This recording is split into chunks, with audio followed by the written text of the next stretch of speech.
And if they were saying Shedeur was the starter as the 5th rounder, you got a real problem too, because he passed over all these guys in these reps in the offseason in shorts, in bikini shorts, Speedos and stuff.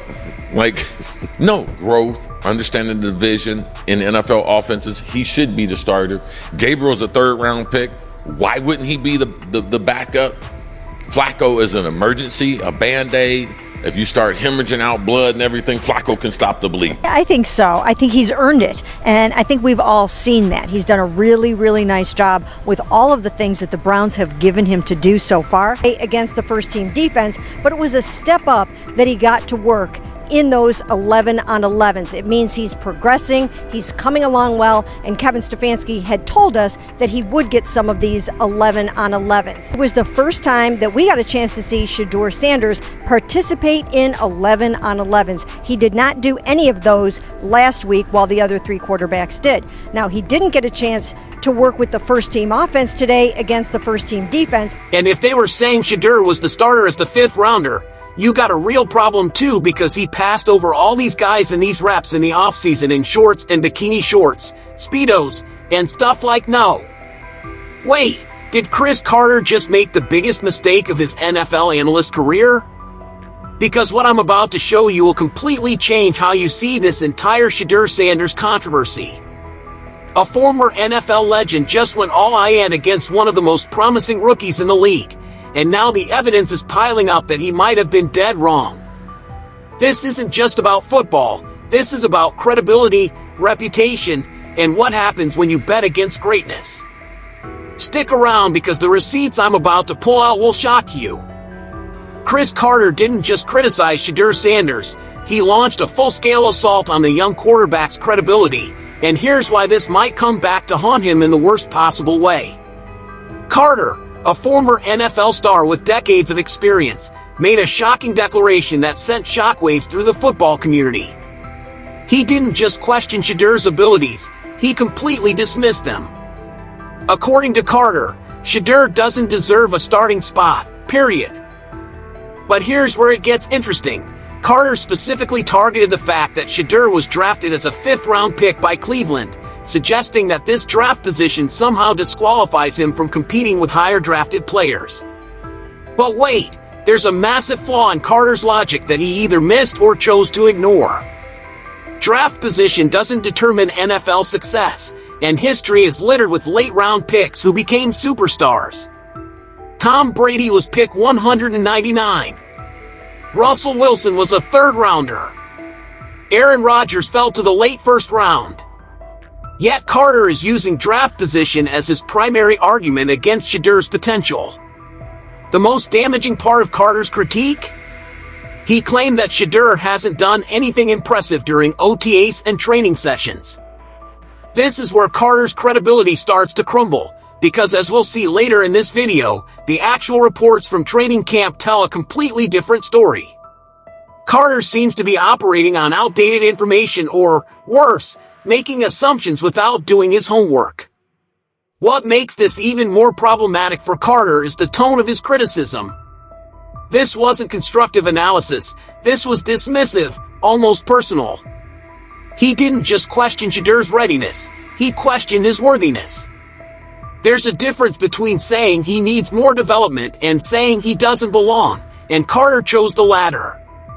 The timing of Carter's comments is also suspicious. Why attack a rookie who's still learning and growing? Why not wait to see how he performs when it actually matters? This premature judgment suggests either a personal bias or a desperate attempt to generate controversy for attention. Here's what Carter failed to consider. Shedeur Sanders isn't just any rookie. He comes from a football family, has been coached by one of the most charismatic and knowledgeable figures in the sport, and has shown remarkable poise under pressure throughout his college career. To dismiss all of that based on limited OTA observations shows a concerning lack of depth in Carter's analysis. The most telling part? Carter's comments came at a time when other analysts and reporters were starting to notice Shedeur's progress. While Carter was tearing him down, others were building him up based on actual observations and interactions. This disconnect between Carter's narrative and reality is what makes his eventual regret so predictable and so satisfying to witness. But Cris Carter didn't stop with his initial attack. He doubled down in a way that reveals just how disconnected he might be from the actual situation unfolding in Cleveland, and this is where his argument starts to completely fall apart. Carter suggested that it would be more feasible for Cleveland to start Dillon Gabriel, a third-round pick, over Shedeur Sanders. On the surface, this might seem reasonable. Gabriel was drafted higher, so conventional wisdom would suggest he has more potential. But here's where Carter's analysis becomes problematic. He's treating draft position like it's destiny, ignoring the most important factor in any quarterback competition, actual performance. Let's break down what Carter got wrong about this comparison. First, he assumed that Gabriel's third-round status automatically makes him superior to Shedeur. This is classic draft bias, the tendency to overvalue where someone was selected rather than how they're actually performing. Carter pointed out that Gabriel has the potential to start ahead of Sanders with his skill set and experience, but potential means nothing if it's not being realized on the field. The experience argument is particularly weak when you examine it closely.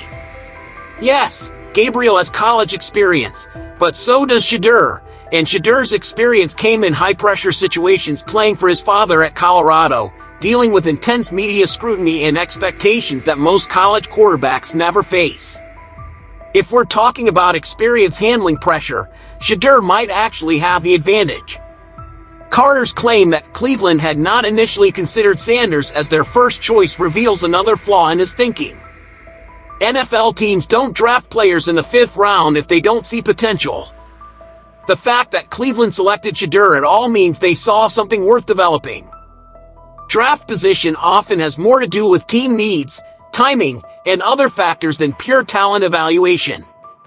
What's most damaging to Carter's credibility is that he made these comparisons without acknowledging the dynamic nature of quarterback competitions. He spoke as if the depth chart was set in stone based on draft position, ignoring the fact that training camp and preseason performance can completely reshape these hierarchies. The Gabriel comparison also reveals Carter's failure to understand modern NFL quarterback development. Teams don't just hand starting jobs to higher draft picks anymore. They give them to the players who perform best in practice, show the most improvement, and demonstrate the best grasp of the system. Carter's old-school thinking about draft position determining playing time is increasingly outdated in today's NFL. Here's what makes this comparison even more problematic. Carter made these statements without apparently considering that both Gabriel and Shedeur could develop into valuable players. By framing it as an either-or situation, he created unnecessary drama and potentially damaged both players' reputations. A more responsible analyst would have discussed how both players could contribute to Cleveland's success. The most ironic part of Carter's Gabriel advocacy? As we'll see later in this video, the actual reports from training camp started showing Shedeur outperforming Gabriel in key areas, making Carter's prediction look increasingly foolish with each passing day. This is where Cris Carter's analysis goes from questionable to completely tone-deaf, and it reveals a fundamental misunderstanding of what Cleveland is trying to build at the quarterback position. Carter emphatically stated that Kenny Pickett should be Cleveland's starter, arguing that Pickett has the vision and understanding of NFL offenses that Shedeur supposedly lacks. But here's the problem with this take. Carter is essentially advocating for mediocrity over potential, and the reasoning behind his preference exposes some serious blind spots in his evaluation process. Let's examine Carter's argument for Pickett. He claimed that Pickett's experience and ability to manage the flow of the game make him the obvious choice for Cleveland. On paper, this sounds reasonable. Pickett has NFL experience, he's been in the system longer, and he understands the speed of the professional game. But Carter's analysis stops at the surface level and ignores some crucial context. First, what exactly has Kenny Pickett's NFL experience shown us? His time in Pittsburgh was marked by inconsistency, limited arm strength, and an inability to elevate the players around him. He was essentially replaced by Mason Rudolph at various points, which doesn't exactly scream franchise quarterback material. Carter is treating Pickett's experience as automatically valuable, but experience without success isn't necessarily an asset. The vision and understanding argument is particularly weak when you consider that these are coachable skills. Shedeur might not have NFL experience, but he has something potentially more valuable, upside, and the ability to learn quickly. Carter's assumption that Shedeur can't develop these skills shows a concerning lack of faith in coaching and player development. Carter's emphasis on Pickett's ability to control the game and make the right decisions under pressure is ironic given Pickett's actual track record. His decision-making in Pittsburgh was often criticized, and his performance under pressure was inconsistent at best. Carter seems to be projecting qualities onto Pickett that his actual NFL performance doesn't support. What's most problematic about Carter's Pickett preference is that it represents old-school thinking that prioritizes familiarity over potential. This is the kind of conservative approach that keeps teams mediocre. Instead of betting on a young player who could develop into something special, Carter is advocating for the safe choice that likely has a limited ceiling. The timing of Carter's Pickett advocacy is also telling. He made these comments at a point when Cleveland was clearly evaluating all their options, suggesting that the team itself wasn't as sold on Pickett as Carter seemed to be. This disconnect between Carter's certainty and the team's apparent openness to competition should have been a red flag. Here's what Carter failed to consider. Cleveland isn't just looking for someone to manage games, they're looking for someone who can potentially transform their offense. Pickett represents the former, while Shedeur represents the latter. By advocating so strongly for Pickett, Carter revealed that he either doesn't understand Cleveland's long-term vision or doesn't believe in their ability to develop young talent. The most damaging aspect of Carter's Pickett preference? It set him up for maximum embarrassment when Shedeur started showing real progress in training camp, making Carter's dismissal of the rookie look increasingly short-sighted and stubborn. This is where Chris Carter crossed the line from professional analysis into personal attack territory, and it's the moment that will likely haunt his credibility for years to come. Carter didn't just disagree with Shedeur Sanders' potential, he mocked him, claiming that Sanders has nothing to offer except speeding tickets. This wasn't analysis, this was character assassination. And here's why this approach is so problematic. It reveals more about Carter's judgment than it does about Shedeur's abilities. The speeding tickets comment is particularly telling because it shows Carter resorting to irrelevant personal attacks when his football-based arguments weren't strong enough. What do traffic violations have to do with quarterback ability? This kind of ad hominem attack is what analysts use when they can't make their case on merit alone. It's a desperate move that immediately undermines any credibility Carter might have had. But Carter went even further, claiming that Sanders wouldn't have even been in the spotlight if it weren't for the controversy surrounding him. This statement reveals a fundamental misunderstanding of Shedeur's rise to prominence. Yes, being Deion Sanders' son brought initial attention, but maintaining that spotlight required actual performance on the field. Carter's suggestion that Shedeur's success is purely manufactured controversy ignores years of college production and development. The most damaging part of Carter's mocking approach is how it contrasts with the actual evidence emerging from Cleveland's training camp. While Carter was making jokes about speeding tickets, Shedeur was earning first-team reps through his performance in practice. While Carter was dismissing him as a product of hype, coaches and teammates were praising his work ethic and improvement. This disconnect between Carter's narrative and reality creates a credibility crisis that extends beyond just this one situation.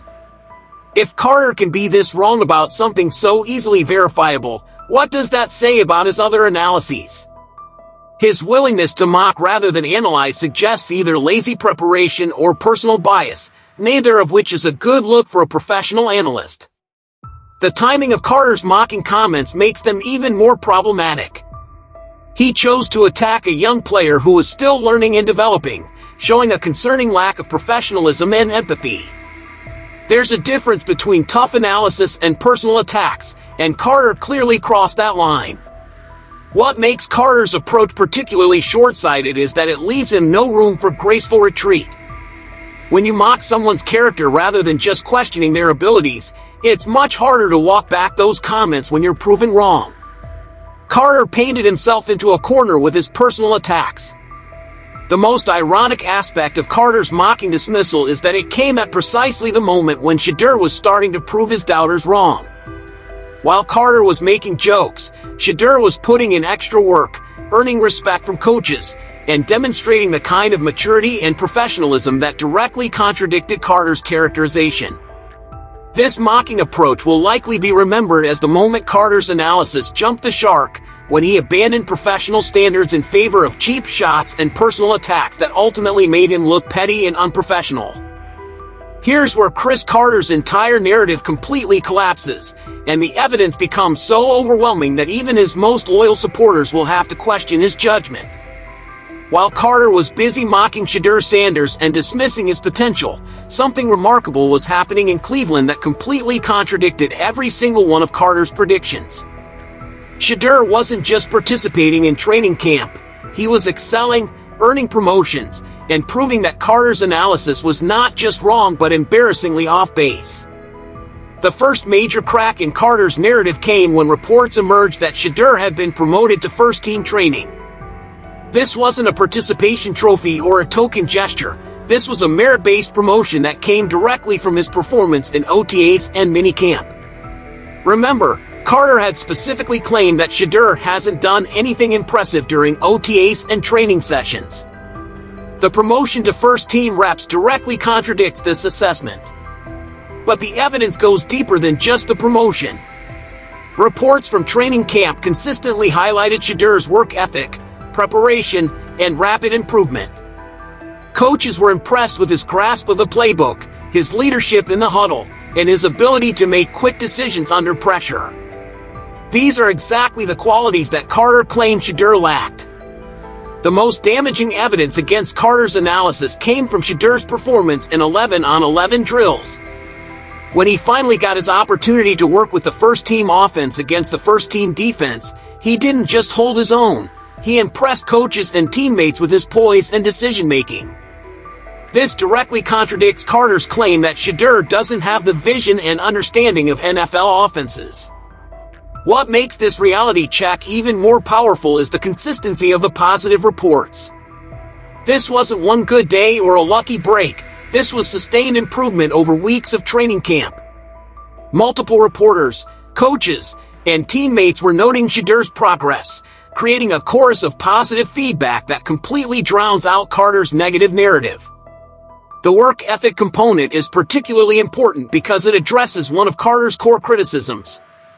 Carter had suggested that Shedeur was more about hype than substance, but the training camp reports consistently emphasized his dedication, preparation, and willingness to put in extra work. Players and coaches were noting that he was often the first to arrive and last to leave, studying film extensively and asking thoughtful questions about the system. Perhaps most significantly, Shedeur's performance wasn't just good in isolation, it was good relative to the other quarterbacks in camp. While Carter was advocating for Kenny Pickett and Dillon Gabriel, Shedeur was outperforming both in key areas, earning more first-team reps and generating more positive buzz from coaches and media observers. The leadership aspect of Shedeur's performance also directly contradicts Carter's characterization. Reports consistently mention his maturity, his ability to command respect in the huddle, and his professional approach to media obligations. This is the opposite of the immature, hype-driven player that Carter had described. The most telling aspect of this reality check is how it exposes the gap between Carter's assumptions and actual observation. While Carter was making judgments from a distance, people who were actually watching Shedeur work every day were reaching completely different conclusions about his potential and readiness. This is perhaps the most devastating blow to Chris Carter's credibility, because it shows that even Shedeur's harshest critics were forced to acknowledge his undeniable progress, making Carter's continued dismissal look increasingly stubborn and out of touch. Mary Kay Cabot's transformation from skeptic to supporter represents one of the most dramatic narrative shifts in recent NFL coverage, and it perfectly illustrates why Carter's analysis was so fundamentally flawed. Cabot, a respected Cleveland Browns reporter with decades of experience, initially shared some of Carter's skepticism about Shedeur Sanders. She had questioned his readiness, suggested he wasn't being prepared for a starting role, and indicated that the team wasn't taking him seriously as a legitimate contender. But here's where the story gets really interesting and really embarrassing for Carter. Cabot didn't just quietly change her opinion, she publicly acknowledged her evolving perspective based on what she was actually witnessing at training camp. This is what professional journalism looks like, being willing to adjust your analysis when new evidence emerges. The turning point came when Cabot began reporting that Shedeur had earned his first team reps and was surpassing Dillon in training camp. This wasn't grudging acknowledgement, this was enthusiastic recognition of genuine improvement. Cabot specifically noted that Shedeur truly deserves his elevated status, demonstrating impressive growth and skill. These aren't the words of someone making excuses or trying to save face. These are the words of someone genuinely impressed by what they're seeing. What makes Cabot's evolution so significant is the specificity of her observations. She didn't just say Shedeur was doing better, she provided concrete examples of his improvement. She noted his performance in 11-on-11 drills, his command of the huddle, his decision-making under pressure, and his professional approach to every aspect of the job. This level of detail suggests someone who is paying close attention and documenting real progress. The contrast between Cabot's evolving coverage and Carter's static criticism is stark. While Carter remained locked into his initial negative assessment, Cabot was adapting her analysis based on new information. She went from questioning whether Cleveland was even preparing Shedeur for a starting role to declaring that he had impressed every time he spoke to the media and was outshining every other quarterback on the roster. Perhaps most damaging to Carter's position, Cabot began emphasizing Shedeur's leadership qualities and maturity, exactly the opposite of Carter's characterization. She noted his presence and maturity in interviews, his ability to handle the media, and his composure in high-pressure situations. These observations directly contradict Carter's suggestion that Shedeur was all hype and no substance. The timeline of Cabot's evolution is particularly telling. Her shift in perspective coincided exactly with Shedeur's promotion to first-team reps and his improved performance in practice. This suggests that her changing opinion was based on observable evidence rather than narrative convenience. She was literally watching Shedeur prove his doubters wrong in real time. What makes this evolution even more powerful is Cabot's reputation for tough, honest reporting. She's not known for sugarcoating situations or hyping players unnecessarily. When someone with her credibility and track record starts praising a player she previously questioned, it carries significant weight. Her transformation from skeptic to supporter provides independent verification that Shedeur's improvement was real and substantial. The most significant aspect of Cabot's turnaround is how it exposes the difference between analysis based on actual observation versus analysis based on preconceived notions. While Carter seemed locked into his initial assessment regardless of new evidence, Cabot demonstrated the intellectual honesty to adjust her position when the facts changed. And here we are, watching Chris Carter's bold predictions crumble in real time, creating a masterclass in why premature judgments and personal attacks can destroy an analyst's credibility faster than any quarterback can throw a touchdown pass. The evidence is now overwhelming and undeniable. Shedeur Sanders has systematically dismantled every single criticism that Carter leveled against him. Carter said he hadn't done anything impressive in OTAs. Shedeur earned first-team reps. Carter said he lacked NFL vision and understanding. Coaches praised his grasp of the system and decision-making.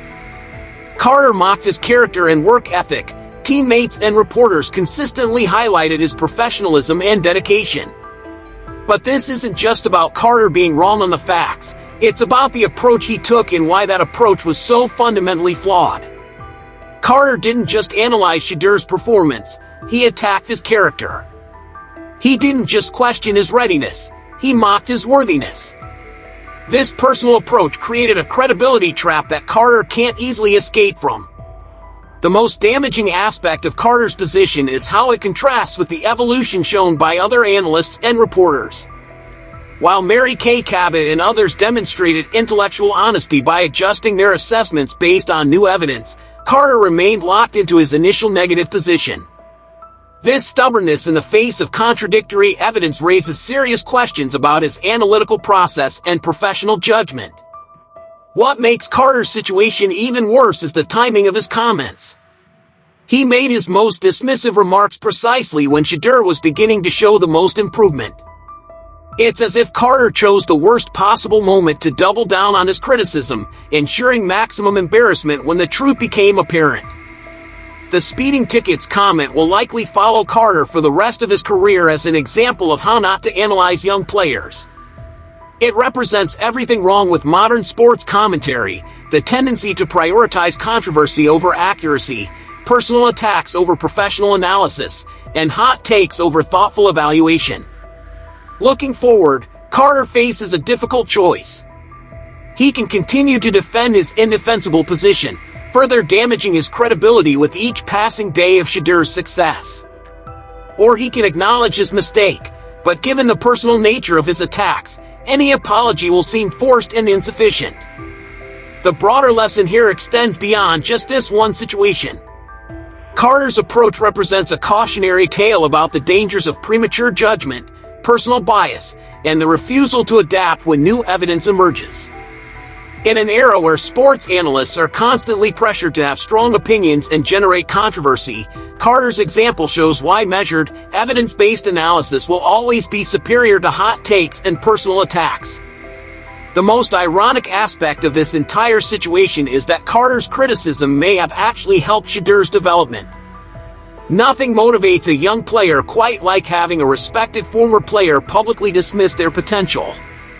Carter may have inadvertently provided the fuel that helped drive Shedeur's impressive training camp performance. As we watch this story continue to unfold, one thing is certain.